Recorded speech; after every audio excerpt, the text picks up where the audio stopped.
आता गिरमिट खाण्यासाठी हुबळी धारवाडला जायची गरज नाही। घरच्या घरी कमी साहित्यात मस्त असं गिरमिट तयार करून घेऊयात। चला मग। एका ठिकाणची एक एक खासियत असतात। आता बघा साताऱ्याची कंदी पेढा, बेळगावचा कुंदा, गोकाकचा करदंट असं काहीतरी स्पेशल असं डिश असतं। तसंच धारवाड स्पेशल आणि हुबळी स्पेशल मी आज तुम्हाला गिरमिट बनवून दाखवणार आहे। चला मग तयार करून घेऊया। गिरमिट तयार करून घेण्यासाठी दोन महत्त्वाचे पदार्थ लागतात बघा।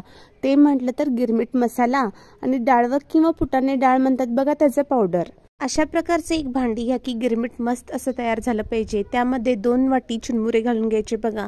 मग फरसाणा किंवा मी या ठिकाणी पापडी घालून घेतलेले आहे, तुम्ही मोठं शेव सुद्धा घालून घ्या।